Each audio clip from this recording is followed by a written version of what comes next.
standing in a totally cute little listing where the seller recently hired us to partner with them to help them get the house sold. You see, this particular seller had tried another agent who'd been unable to generate an acceptable offer, or in fact any offer for their home at all during the listing agreement.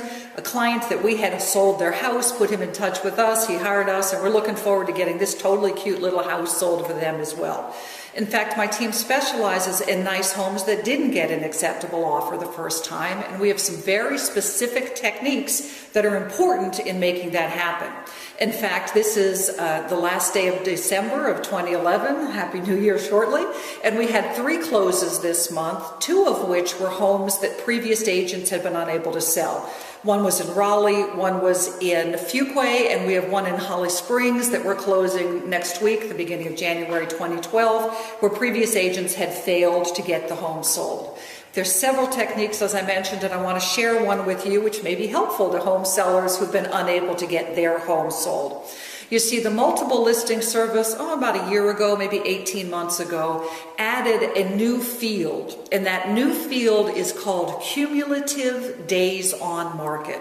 We've always had the listing agreement days on market, which is how long that particular agent with that particular listing agreement has been trying to get your house sold.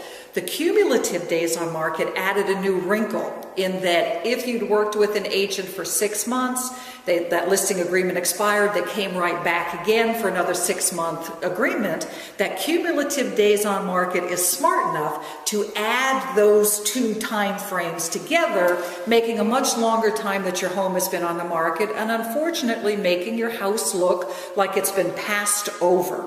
In fact, one of the analogies that I use with my sellers is an M&M jar.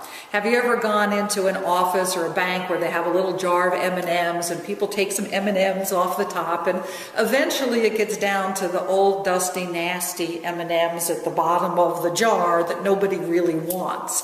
Well, you kind of throw those out, you fill the M&M jar up with new M&Ms, and as it starts to go down, you're putting new M&Ms on the top. So the ones at the bottom are just nasty. Unfortunately, kind of the same thing happens with houses.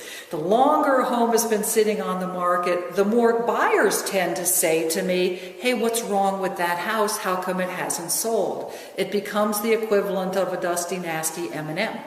So one of the techniques that we use is when we begin working with a seller, particularly one who's been failed to get the house sold with another agent, is that we give the house a rest. There's a specific period of time. If we pull the house off the market for that period of time, that cumulative days on market clock gets reset to 0. Then when we come back on the market, we get a fresh start, we're fresh on the market, and we're not carrying that baggage of the previous listing where an agent had failed to get the house sold. Hey, it's just one little tip that we have in the arsenal of tools that we use to help home sellers get their homes sold. We would love to help you too. It's Mimi Francis.